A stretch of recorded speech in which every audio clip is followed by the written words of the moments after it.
For months now, school systems across the country have tried and failed to find ways to safely reopen in the fall.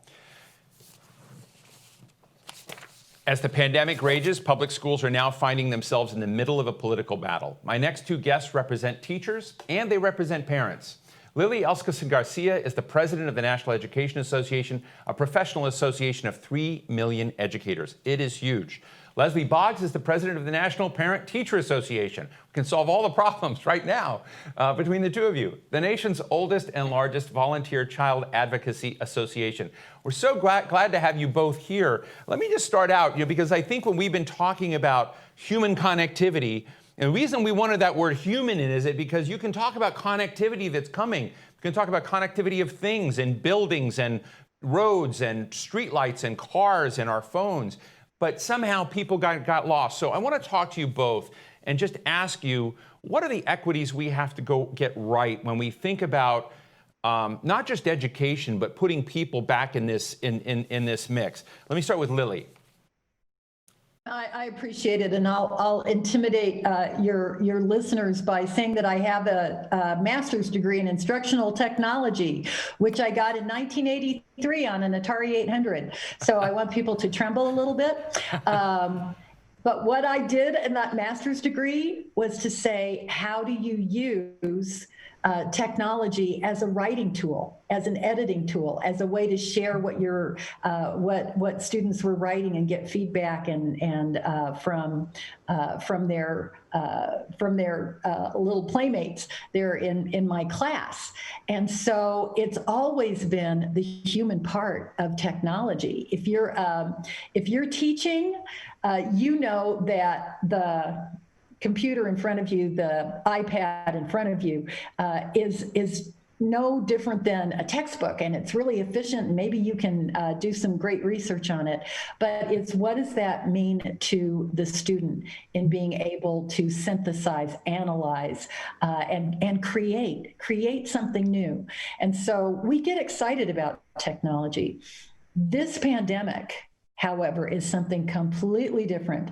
We've always known that depending on what zip code you live in, some students have everything in the world in their schools, in their libraries, the technology, the connection that they have, the Wi-Fi, the broadband, everything that they need. And you can walk across the street to another school on the wrong side of the tracks, and they don't have any of that. And so we've been fighting for many, many years to get equity in access and opportunity in technology. Now the pandemic hits, and we're in an even more frightening situation, because we realize that when we had to turn so quickly to keep those kids safe and to keep the educators safe and to keep all of our families from being infected and infecting the community, we had to go to virtual learning. And it wasn't just what was in your school, it was what you had access to in your home. And the digital divide, if you are on the wrong side of that digital divide, it puts you at a distinct disadvantage. And in some cases, we lost kids. They didn't have, the only technology they had in their home was their mom's cell phone. And she took it to work with her because she was stocking shelves in the grocery store. We couldn't even call them on a cell phone. So we have got to do something about this. And it goes beyond the schools. It goes into the homes of those families. Well, to that point, let me bring Leslie in. And Leslie's saying, what is going on in the home? I mean, all of a sudden, we do see children and getting schooled and educated and having interactions with teachers online, but parents are now teachers, and so my question is, what does that seem like, and how, from a PTA perspective, how has that changed your terrain? Well, it's certainly different in this virtual environment, and every family is having to adapt. And unfortunately, there's probably about 12 million students across our nation that do not have the appropriate technology or device to do their homework at home, or even to really have a virtual reality education. And so that's really affected our families and what we're advocating for. We do feel like funding needs to be really provided. That in some surveys that we've seen, 78% of the people across our country believe technology now is as important as electricity. And so it's a fundamental right for every child to have that access and for the families to be able to do and work with their children. Sorry. And this virus has just become a huge issue, especially for working parents and how to help their children learn appropriately. So it's very different within the family dynamic. Well, let me ask you both a provocative question, and I want to acknowledge that I think that this is a controversial issue. For years, I've been doing programs on education and have been frustrated that whether it's school funding or how you look at the zip code issue and difference between what kids in one part of the country may get in the other. And I've always thought, is there some way that you could kind of Sal Khan it all, that, somehow there would be a software approach or an online approach where a lot of the unevenness in our educational outcomes in America could be evened out and improved. That doesn't mean you want to cut the teacher out, but is there a way to supplement it? And so I'm wondering, in this time where everyone's been shoved into this digital sandbox, is that an opportunity now to find ways to even it out for students and still have human connectivity with teachers, but to get something where we get past the debate of having good teachers and bad teachers, that there's a lot more surrounding that conveyor of information and education? Lily, tell me where I'm wrong, as Rachel Maddow would say. I don't think there's anything that takes the place of a caring, competent teacher. What we now know is that caring, competent teacher needs to know a lot about virtual learning, and that it's not like a class. Like, this is our online learning class. You're the reading teacher, you're the calculus teacher, you're the art teacher. What do you teach? And how are you going to make that in a virtual world come alive even more? Because here's what we know: it was like someone pulled the fire alarm in 100,000 schools, and everybody raced out of the building. And the next day, people like me, I'm a 6th grade teacher, people like me were told, all right, whatever you were doing with those 35 kids in your classroom, now do it online. And they're sitting in 35 different kitchens all over the, all over the town. And we didn't know where to begin. And so we now know that this has to become part and parcel of becoming a teacher, just like you learn how to plan a lesson and you learn what your objectives are. But we also know that if we're in another situation like this, Lord help us, but we better plan for it. And by the way, we're not out of this one. And so a whole lot of districts out there are not going to have any choice but to continue with some kind of online or hybrid virtual learning because they can't just open their doors and have 35 kids sitting back in that classroom. But what kind of training are you going to be giving parents? And how are you going to make sure that you can deliver something that's quality? It's never going to be the same. So I've kind of given that up, but something that's meaningful, a teaching and learning experience for those kids that you can deliver right inside their homes. And of course, proper use of technology is going to enhance everything that we do. It enhances the work world. It will enhance the education world. But what we're afraid of is someone will kind of check the box and say, well, plenty of kids have this. Not those kids. Yeah, those kids are the ones you should start with. You should lead with equity. Who is more likely not to have access, not to have parents who have an extra laptop, maybe even have homes that won't have an adult in that home because mom and dad have to go to work. They're in the service industry. They can't do their work at home online. How are we going to make it work for the kids that have so little? That's where we have to begin. Leslie, how would you respond to Lily Garcia in this? I remember in the 1990s when I worked for Senator Jeff Bingaman of New Mexico, we looked at who were his primary constituents and who they were. It was a single Hispanic mom, single head of household mom with 3 children working 2 jobs. And so I often think about that as sort of my go-to point when I think about the economy and who we're trying to reach. And so when you add on top of that COVID crisis, economic crisis, a pandemic, and you look at that stress point. So I just ask you, because not every, there's no one size fits all when it comes to parents. And I'm looking at my colleague Bob Cusack here, and I'm wondering how he does it with his kids. But what kinds of infrastructure do parents need?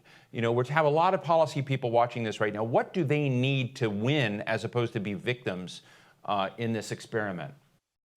Well, I think they need to know that the politicians across this nation begin to understand that education is not a political issue, and they need to value their children and the education that they need in order to make this nation successful.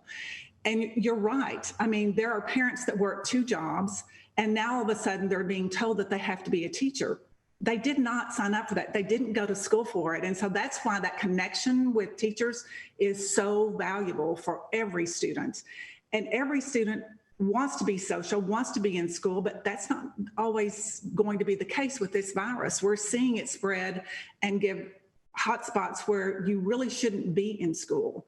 And so that's just an added stressor for parents, because now they're not only the parent, they're the teacher. And psychologists say that's really not a good case for every parent to be 24/7, the one person that's telling them what to do, being that loving parent. And parents are getting so stressed, they just can't handle it all. So it's very much us addressing the mental part of education, what it's doing to our families.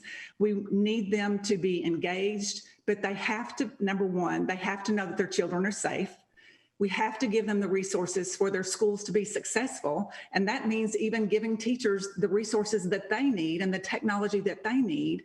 And we really feel strongly about that being a part of the new package, because 12 million students, that's enormous across this country, that do not have internet access, that don't have the right device. And if they did, they don't have the access. So we've got to figure out a way to get them quickly on board before we fall really behind as a nation. Let me ask you both in just our last couple of minutes here a question, because today we're also talking about how this new next wave of technology is going to come and be create new possibly transformative platforms.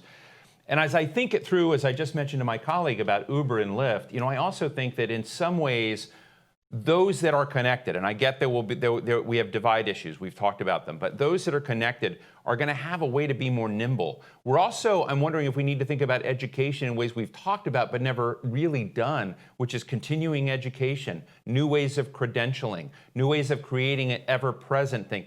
Do we need to be introspective and look at our school structures and our attitudes and our roles and rejigger them on this new platform? And are you both ready for that? Lily? So yes, and no. Yes, we do need to look at education and educating that whole child. We have to do that. Are we ready for it? No. And let me tell you what. There's no silver lining. I'm not a make lemonade out of lemon kind of girl. This is a pandemic and people are dying, and I'm not going to say, but the good stuff, no. But I will tell you, it has torn off the mask of the have access and the have not access. And all of the things that we could see in the public school where some kids have what they need and other kids don't, we now are expanding onto the home, as we've been talking about. But let me tell you some of the other things. People do think about reading, writing, and arithmetic when they're looking at their public school. But what are the uses in technology for the social worker, for the counselor, for the school psychologist, and by the way, for the school nurse? Where I come from, that's like finding a unicorn. But maybe there's a use for technology for the school nurse to actually be connected to that family, be able to do some health screenings and to help those families in ways that we never thought of before. Maybe we can partner with county health officials in this pandemic and have folks actually enter homes. A lot of folks are visiting their doctor with an app. over this pandemic. Maybe we can do something like that and have a health app connected to the school. So those schools that don't have a school nurse will still have a health professional that they can count on. There's so many services that we provide for schools and for families. And maybe when this is all over, what will remain is a new infrastructure of connecting home and school, teacher and parent. That's what I think we should be going for. Well, we won't call it lemonade out of lemons, but that's a fascinating vision you have there. Leslie? I think it's really, out of every crisis, there comes opportunity, and we have a great opportunity in our nation to do things differently and look at things differently. What we're finding is family engagement is a priority in education with their teachers and administrators. And this virtual reality has made that easier in some aspects for that to happen. But again, it falls back to everybody having the same resources and those to be there. And so that's the first hurdle. But do I think that probably we will never see education the same before? I don't. I don't think you will see our world the same anymore. We've learned in this crisis how to do things differently and to do them better. And so I think there's great things to come for our parents, our students, our educators. There's a whole wide world opening up, and I think we can do much, much better than we have in the past. This is so fascinating to talk to both of you. I know you're real stakeholders in what's coming next, and you're both trying in times of, what I call it the triple tsunamis hitting the nation. And so very grateful for your very thoughtful discussion. Lily Eskelsen Garcia heads America's largest union, the National Education Association. Thank you so much. And Leslie Boggs, president of the National PTA. You're very cool. Let's do this again sometime. Let's have a PTA meeting. Okay. That sounds great. Yeah.